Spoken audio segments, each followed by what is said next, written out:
नमस्कार। आज के इस अंतर्राष्ट्रीय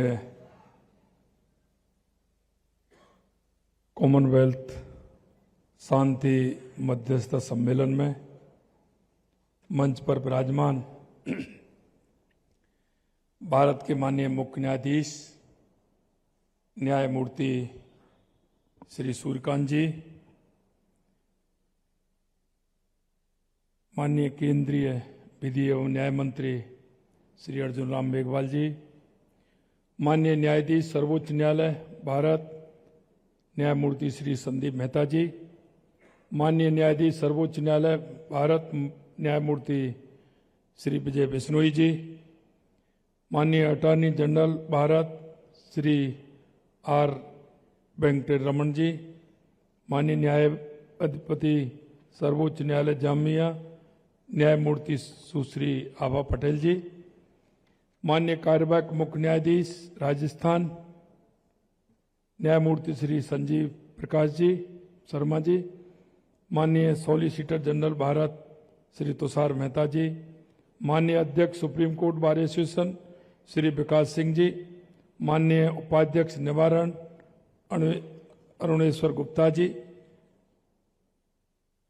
भारत एवं राष्ट्र मंडल देशों से पधारे माननीय सर्वोच्च एवं उच्च न्यायालयों के न्यायाधीशगण, विभिन्न देशों के प्रतिष्ठित न्यायविद, संवैधानिक पदाधिकारी, विधि विशेषज्ञ, विद्वान अधिवक्तागण, कॉमनवेल्थ लॉयर्स एसोसिएशन तथा अन्य अंतर्राष्ट्रीय संस्थाओं के सम्मानित प्रतिनिधिगण, देवी और सज्जनों, सबसे पहले मैं आप सभी का राजस्थान की इस ऐतिहासिक गुलाबी नगरी में हार्दिक स्वागत करता हूं, अभिनंदन करता हूं।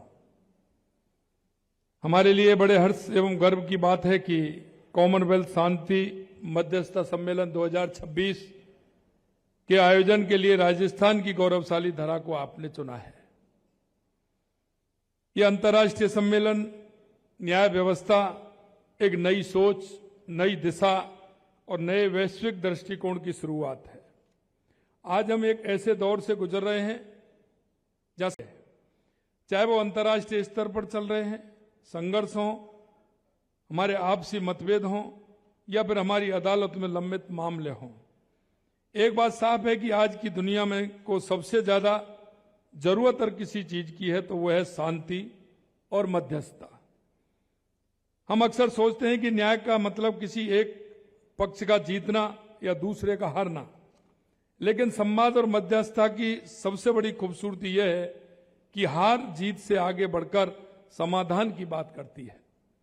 यह केवल एक कानूनी या प्रशासनिक प्रक्रिया नहीं है, बल्कि हमारे समाज की वह सांस्कृतिक शक्ति है जो सदियों से हमें आपस में जोड़े हुए है।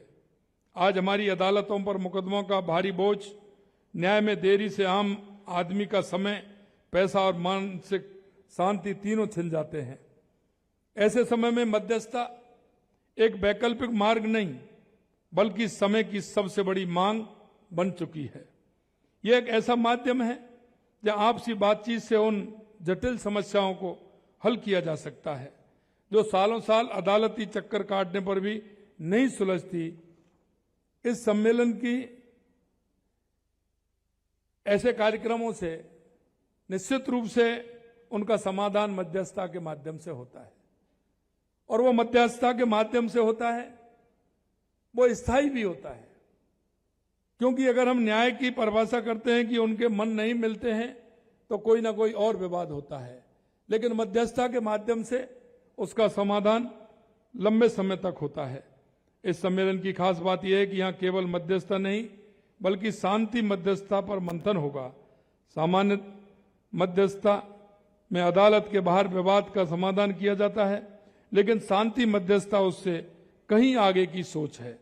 शांति मध्यस्थता में केवल मुकदमा ही समाप्त नहीं होता बल्कि पक्षकारों के बीच वर्षों से चली आ रही कटुता, अविश्वास, मानसिक टकराव भी समाप्त होता है। यदि दो पक्ष केवल कानूनी मजबूती से में समझौता कर लें लेकिन मन में विरोध बना रहे तो भविष्य में नया विवाद जन्म लेता है। लेकिन शांति और मध्यस्थता में ऐसा समाधान खोजा जाता है जिसे दोनों पक्ष दिल से स्वीकार करते हैं और भविष्य में विवाद की कोई संभावना नहीं बचती है। आप सब जानते हैं, भारत के न्यायिक तंत्र की एक लंबी और समृद्ध परंपरा रही है, जिसमें अदालत के बाहर समझौता करना एक आदर्श रहा है, अपवाद नहीं है। सौहार्दपूर्ण समाधान को बढ़ावा देने का काम हमारे यहाँ पंचायतें करती आई हैं।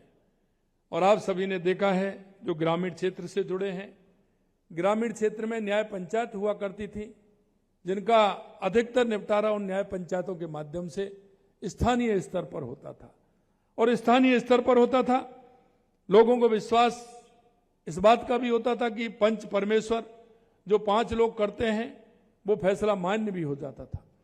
उनको आगे बढ़ाने का कार्य न केवल विवादों को सुलझाना रहा, बल्कि दोनों पक्षों के बीच में किसी भी तरह की कड़वाहट को दूर करना भी रहा है। मैं ये भी कहना चाहता हूं कि छोटे छोटे विवाद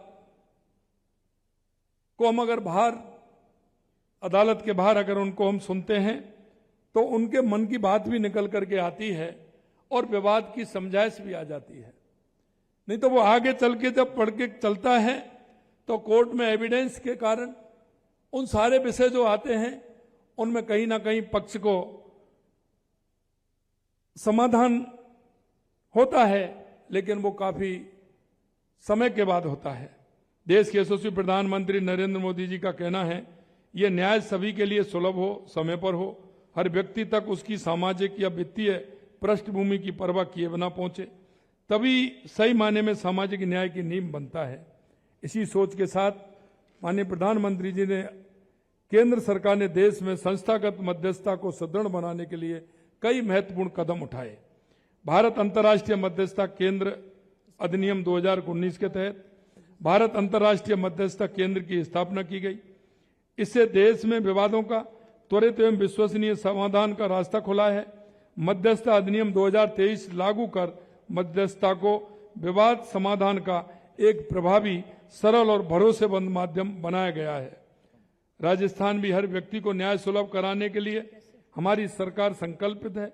इस दिशा में हमने अनेक पहल की हैं। राजसा के तहत बंदियों एवं बाल अपचारियों को विधिक सेवाएं एवं सहायता योजना 2015 के तहत 5,85,000 प्रकरणों में विधिक सहायता उपलब्ध कराई गई है। राजस्थान पीड़ित प्रतिकर योजना के तहत लगभग 4,000 पीड़ितों को 84 करोड़ रुपए से अधिक प्रतिकर राशि दी गई है। 1,20,000 विधिक साक्षरता शिविर आयोजित कर करीब 77 लाख लोगों को लाभान्वित किया गया है।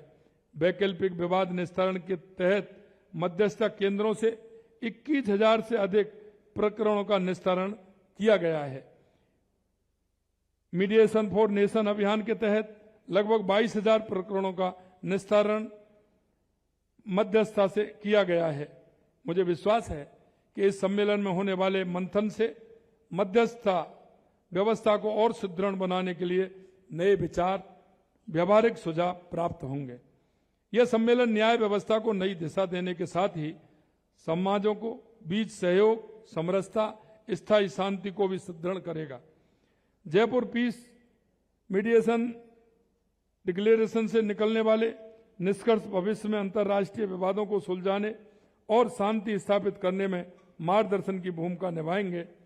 मैं इस आयोजन के लिए राजस्थान राज्य विधिक सेवा प्राधिकरण, Commonwealth lawyers association, supreme court bar association समेत सभी आयोजकों को हार्दिक बधाई और शुभकामनाएं देता हूं। मुझे आशा है कि इस सम्मेलन में होने वाले विमर्श में ऐसे ठोस निष्कर्ष सामने आएंगे जो विश्व में शांति, न्याय और विधि के शासन को और अधिक सशक्त बनाने में महत्वपूर्ण भूमिका निभाएंगे। आप सभी का पुनः बहुत बहुत अभिनंदन, स्वागत, धन्यवाद। जय हिंद, जय भारत, जय राजस्थान।